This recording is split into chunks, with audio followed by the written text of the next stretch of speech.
Oke, balik lagi sama gue Excel. Gimana kabarnya teman-teman semua? Semoga semua masih pada sehat dan cuan terus ya. Jadi kali ini, di video kali ini gue bakal jawabin beberapa pertanyaan yang udah teman-teman semua tulis di kolom komentar gue. Jadi mungkin ada beberapa pertanyaan yang agak susah dijawab lewat ketikan di reply chat, di reply komen, atau mungkin ada beberapa yang gue belum sempat jawab. Jadi gue udah pilih beberapa dan gue bakal bales-balesin, jawabin pertanyaan-pertanyaan kalian di video kali ini secara lebih lengkap. Jadi gue lebih enak juga jelasinnya karena gue bisa sambil ngomong. Nah, jadi tonton terus videonya sampai akhir, siapa tahu ada pertanyaan kalian di video kali ini, atau bisa jadi juga pertanyaan-pertanyaan orang lain itu juga bisa membantu kalian jawabannya. Jadi tonton terus. Oke, nggak usah lama-lama lagi, kita langsung aja ke pertanyaan pertama. Dari channel gue, Kak, saya mau tanya, maaf masih baru banget, nggak masalah. Kalau lagi turun harusnya dijual atau stay aja, dan dapat keuntungannya dari kita jual. Kalau didiemin kan suka turun, itu gimana ya? Mohon pencerahannya ya Kak. Oke, jadi ini ada pertanyaan tentang kalau sahamnya itu turun sebenarnya harus dijual atau kita hold aja sebenarnya. Jadi jawabannya tergantung. Tergantung situasinya, tergantung tujuannya, dan tergantung sahamnya apa. Jadi misalkan tujuan lu itu untuk trading. Kalau tujuan lu trading, di saat dia turun mencapai angka tertentu, contoh lu beli di harga 600. Kalau lu trading, lu harus punya yang namanya trading plan. Jadi kalau lu punya trading plan, artinya lu harus punya target price atau harga target di atas atau cut loss atau stop loss. Jadi di saat harga mencapai harga di bawah itu, lu langsung cut loss, lu langsung jual rugi daripada dia turun makin dalam. Nah, jadi kalau lu tujuan untuk trading dan dia udah turun sampai cut loss-nya, lu harus langsung cut loss, lu harus langsung buang sahamnya. Jangan di hold lagi karena kemungkinan besar dia bakal turun terus, rugi lu makin lama makin gede. Tapi beda urusannya sama kalau lu invest. Kalau lu invest, lu masih yakin dengan fundamental perusahaannya, lu yakin kinerja perusahaannya masih bagus, dan turunnya itu cuma koreksi semata, nggak masalah, di hold aja, atau bahkan lu bisa nambah lagi waktu harganya lebih murah.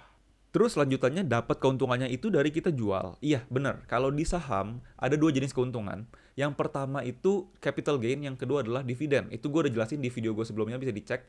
Kalau yang untuk capital gain atau dari kenaikan harga, yang contohnya adalah lu beli di harga 600 terus naik ke 700, lu jual berarti lu untung 100, itu capital gain.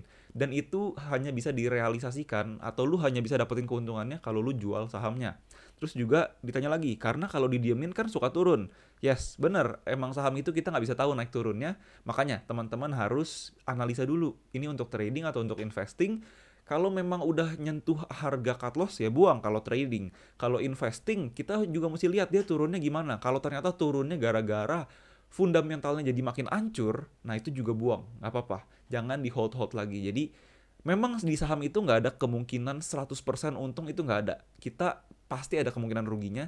Itu yang harus kita pintar-pintar gimana caranya buat kita maksimalin untungnya dan meminimalisir kerugiannya gitu. Jadi semoga menjawab pertanyaannya. Kalau misalkan dari yang channel gue ini masih bingung, boleh tulis lagi di komen, nanti gue coba jelasin lagi selengkap mungkin sampai benar-benar ngerti gitu. Oke, kita lanjut ke pertanyaan nomor 2 dari Hafizah Rahmi. Mau tanya dong, kalau kita investasi lebih baik setengah uang kita aja atau keseluruhan? Invest bisa rugi sampai uang kita berkurang dari jumlah modal awal atau gimana ya? Lebih bagus invest di GoTrade atau Bibit? Lebih aman mana? Oke, jadi ini ada 3 pertanyaan. Kita jawab dulu yang pertama. Investasi lebih baik setengah uang kita atau keseluruhan? Gini, pertama, aturan pertama dalam investasi adalah pakai uang dingin. Jadi jangan sampai lu pakai uang yang bakal lu butuhin bulan depan atau beberapa bulan ke depan. At least dalam 1 sampai 3 tahun itu duit nggak akan lu pakai. Itu nggak apa-apa buat diinvest. Yang artinya uang dingin, uang nganggur. Jangan uang dapur. Itu satu. Tapi kalau masalah ditanya mendingan setengah doang atau seluruhnya, itu tergantung lu udah yakin sama investasi lu atau belum. Kalau gue pribadi, tiap kali gue dapat pendapatan, tiap kali gue dapat keuntungan, bisnis dan lain-lain, gue selalu sisihin buat ada persembahan sekian, ada buat biaya hidup sekian, sisanya gue langsung transfer ke rekening saham. Jadi bisa dibilang ya hampir keseluruhan duit gue itu diinvestasikan, yang nganggur. Tapi kalau yang gue pakai buat hidup, ya gue nggak investasiin itu, ya gue pakai buat hidup, buat bayar-bayar, buat bayar asuransi, buat jajan, makan segala macem. Nah, dari uang dinginnya pun tergantung. Kalau misalkan lu baru mulai, pakai dikit-dikit dulu aja. Lu pakai uang tes 1 juta. Atau misalkan kalau lu yakin 100 ribu dulu, 500 ribu dulu, nggak apa-apa cobain. Pelan-pelan dulu, dikit-dikit dulu. Kalau memang lu udah ngeh nih, oh caranya gini toh. Oh, ini harus diginiin. Nah, lu boleh tambahin pelan-pelan. Misalkan awalnya 10% dari total uang lu, nanti jadi 20, jadi 30, jadi 50, sampai mungkin 80-90%. Nah, jadi jangan langsung keseluruhan. Itu bahaya, apalagi buat yang baru mulai. Terus pertanyaan kedua adalah, invest bisa rugi sampai uang kita berkurang dari jumlah modal awal atau gimana? Yes, bisa. Yang namanya investasi itu pasti ada resiko untuk rugi. Di reksadana ada, di deposito ada, di saham apalagi, di kripto dan lain-lain itu lebih gila lagi kerugian, kemungkinan ruginya. Jadi itulah kenapa lu harus belajar sebelum investasi. Jangan asal-asalan masuk. Kayak misalkan orang-orang yang ditawarin, ayo mau cepet kaya invest di gua gini gini gini. Terus mereka dengan polosnya percaya-percaya aja langsung masukin duit. Itulah kenapa kebanyakan orang rugi. Dan kebanyakan orang yang rugi kayak gitu biasanya emang nggak mau belajar, nggak mau cari tahu dulu. Makanya sebelum investasi harus dicari tahu dulu, harus dipelajari dulu. Jangan asal percaya, jangan asal taruh duit. Oke? Terus pertanyaan selanjutnya adalah, lebih baik invest di GoTrade atau Bibit? Sebenarnya ini nggak bisa dibandingin. Dia juga nanya, lebih aman mana? Ini nggak bisa dibandingin karena GoTrade itu tempat atau sekuritas untuk jual beli saham Amerika. Sedangkan Bibit itu adalah tempat kita jual beli reksadana. Jadi jenisnya itu beda. Tapi kalau menurut gua, dua-duanya aman. GoTrade itu udah diawasi oleh OJK-nya Amerika yang adalah SIPC dan SEC. Memang belum ada di OJK Indonesia. Nah, kalau Bibit ada di OJK Indonesia untuk reksadana. Jadi kalau untuk aman mana? Ya sebenarnya untuk pemula, gue lebih saranin untuk reksadana dulu. Reksadana itu lebih less volatile, lebih geraknya nggak terlalu gila, nggak kayak saham atau kripto. Jadi kalau untuk pemula lu bisa coba reksadana dulu. Reksadana pun nggak harus di Bibit, bisa di Bareksa, bisa di Ajaib dan lain-lain. Jadi lu bisa coba beberapa tempat reksadana. Kalau untuk jual beli saham Amerika memang di GoTrade. Jadi kalau menurut gue sama-sama aman, tinggal dipilih aja yang mana yang lebih cocok sama lu. Oke, lanjut pertanyaan ketiga dari Bunizar Ramadhani. Sama mau tanya, misal kita di GoTrade modal $500. Terus pas hari pertama naik jadi $530. Oke. Terus aku jual $30-nya dan masih ada $500 tetap di saham. Kalau hari-hari berikutnya diteruskan seperti itu, apakah aman-aman saja atau sebaiknya pas harga tinggi kita jual full 530 langsung dijual semua terus beli lagi kalau grafiknya turun dengan modal awal 500. Mohon pencerahannya. Sebenarnya kalau masalah kayak gini itu masalah strategi ya. Kita nggak bisa bilang benar atau enggak. Karena strategi beda-beda, situasi saham juga beda-beda. Kalau untuk yang pertama, yang dibilang beli 500, pas naik ke 530, jual doang 30-nya, itu bisa. Di GoTrade itu bisa. Di saham Indonesia itu tergantung. Kalau di GoTrade itu kan minimal jual belinya $1. Jadi bisa. Kalau di saham Indo itu tergantung lotnya. Jadi minimal 1 lot, lu mau jual, mau beli, boleh. Nah, bisa-bisa aja lu jual 30, sisain 500 itu bisa. Tapi yang jadi pertanyaan adalah setelah lu jual $30-nya itu, apakah yang sisa 500-nya itu bakal naik lagi ke 530? Kalau memang lu tahu saham yang bisa kayak gitu, ya kenapa nggak di hold aja dari awal? Tapi kalau memang menurut lu, oh kira-kira kayaknya nih saham bisa nih, dia udah naik, terus koreksi dulu turun, nanti baru naik lagi. Nah kalau kayak gitu, kalau gue pribadi, gue bakal lebih milih yang jual semua dulu, terus di saat turun beli lagi di harga murah baru naik lagi. Tapi balik lagi, itu tergantung lu sukanya yang kayak gimana. Karena kalau misalkan lu yakin dia turun lagi, 500-nya masih di situ, ya 500-nya bakal berkurang lagi. Mungkin yang awalnya 530, lu take profit $30, sisa 500, terus turun lagi ke 470.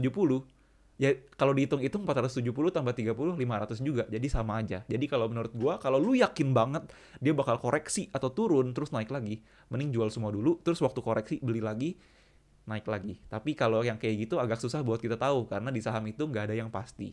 The only certain thing in stock market is the uncertainty. Suatu hal yang pasti di dunia saham adalah ketidakpastian. Jadi nggak ada yang pasti.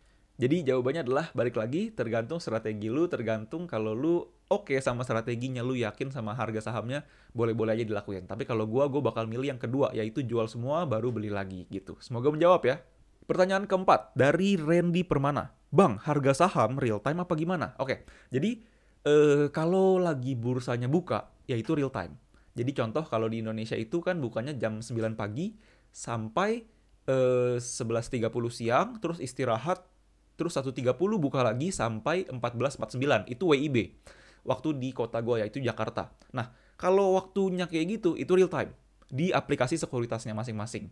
Kalau misalkan udah lewat nih, udah jam 7 sore, 7 malam gitu ya. Ya harganya yang muncul akan harga terakhir, harga penutupan. Jadi nggak real time. Tapi real time-nya di saat bursanya buka. Kayak gitu. Kalau di saham US itu juga sama kayak gitu. waktu jam bursanya buka, ya udah dia jalan real time. Tapi setelah itu ya dia ikutin harga closing kemarinnya.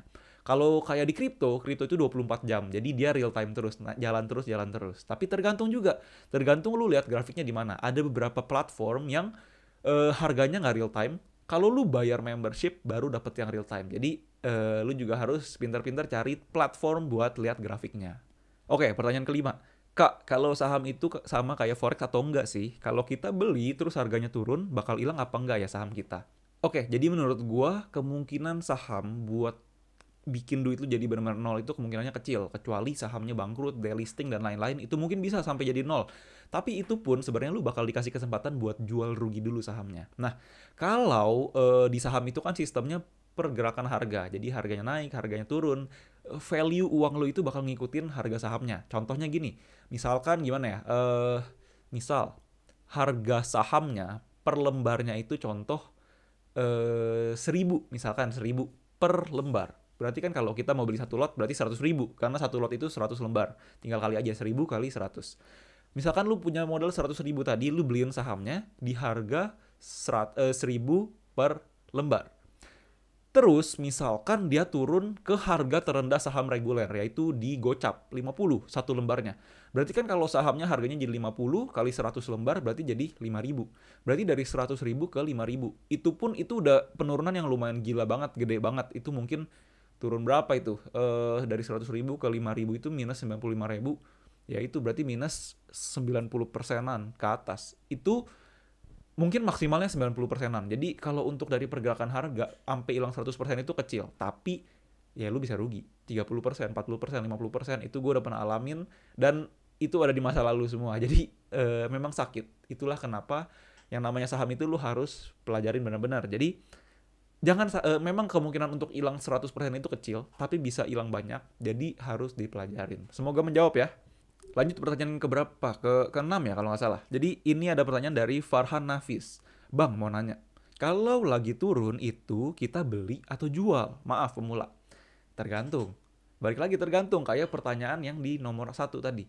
Kalau sahamnya saham gorengan yang lu cuman buat trading, yang fundamentalnya nggak begitu bagus, dia turun, jangan terlalu dibeli deh. Apalagi bandarnya udah distribusi dan lain-lain, udah ditinggalin bandarnya. Itu hati-hati. Dia turun bisa jadi bukannya naik, malah makin turun lagi, turun lagi. Jadi kita harus ngerti kondisi sahamnya. Ada nggak bandar yang masuk, ada yang akumulasi nggak, fundamentalnya kayak gimana, dan lain-lain. Itu kita harus pastiin, kita harus tahu dulu, kita harus dipelajarin dulu. Jadi kalau untuk saham-saham bagus, contoh Unilever, atau misalkan ICBP, BBCA, BBRI, dia harganya turun, itu adalah diskon. Karena kita tahu barangnya bagus, tapi harganya murah, kita boleh beli, kayak gitu. Tergantung, tapi itu pun juga tricky, karena kita nggak tahu dia diskonnya sampai kapan, dia diskonnya sampai berapa, kita nggak tahu.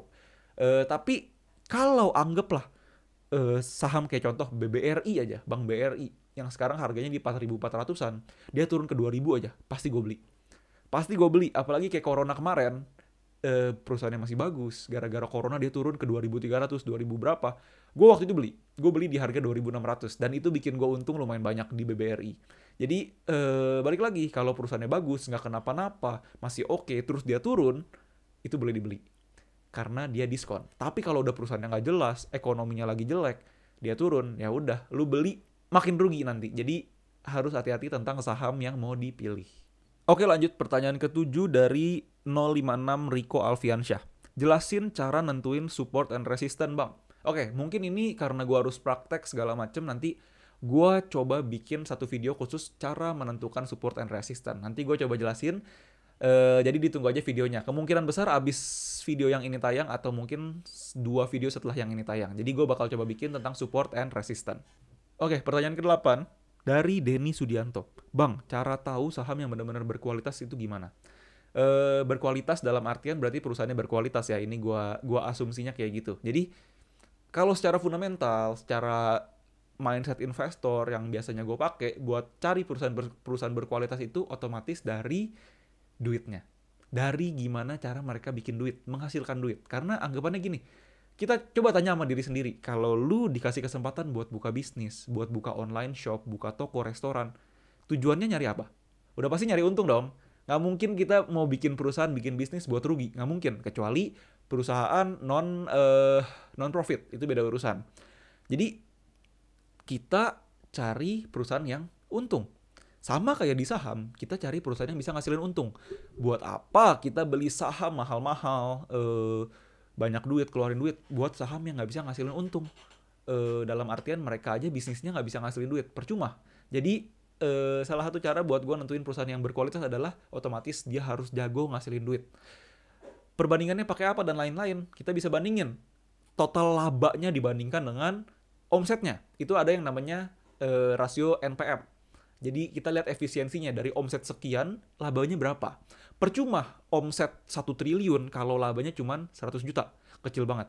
Tapi mendingan punya perusahaan omsetnya 1 miliar doang, 1 miliar doang, tapi untungnya bisa 200 juta, 300 juta. Itu jauh lebih bagus daripada yang tadi. Jadi itu satu. Terus juga ada rasio lainnya yang gue pakai itu adalah dibandingin sama modalnya. Jadi sama aja kayak kita mau buka bisnis. Contoh, ada 2 orang, yang satu bisa ngasilin duit 100 juta, yang ini juga 100 juta, tapi modalnya, yang ini modalnya cuma 200 juta, yang ini modalnya 10 miliar. Otomatis kita bakal milih yang ini. Dengan modal 200 juta, dia bisa ngasilin 100 juta. Jadi itu rasionya. Itu namanya ROE atau Return on Equity. Nah, selain untung, kita juga ngelihat yang namanya utang, likuiditas perusahaannya, sahamnya. Terus juga kita lihat asetnya bagus atau enggak. Kita juga lihat yang namanya dividennya. Jadi ada banyak lah. Tapi yang biasanya gue lihat itu dari duitnya, utangnya, sama pertumbuhannya. Pertumbuhannya itu juga penting buat biasanya pertumbuhan itu bakal ngefek ke kenaikan harga sahamnya. Oke, gitu aja jawaban-jawaban dari pertanyaan-pertanyaan yang ada. Semoga menjawab, semoga teman-teman yang sebelumnya punya pertanyaan, bingung atau apa, bisa terjawab dari jawaban-jawaban gue di video kali ini. Nah, kalau teman-teman punya pertanyaan lain atau misalkan belum jelas atau apa, langsung tulis di komen, nanti gue coba bales, atau gue coba bikin lagi videonya. Kalau ternyata banyak yang masih bingung, gue bakal coba jelasin. Atau misalkan teman-teman punya saran atau punya pertanyaan yang kayak tadi support and resistance mau dijelasin, nanti gue bikin videonya. Kalau misalkan teman-teman mau nanya sesuatu hal yang butuh dijelasin lebih lengkap, nanti gue juga coba jawab dengan bikin satu video khusus buat jawab pertanyaannya. Jadi gitu aja, lumayan 8 pertanyaan tadi kalau nggak salah ya. Jadi gitu aja, semoga membantu teman-teman semua, semoga menjadi berkat. Sampai ketemu lagi di video berikutnya. Bye-bye.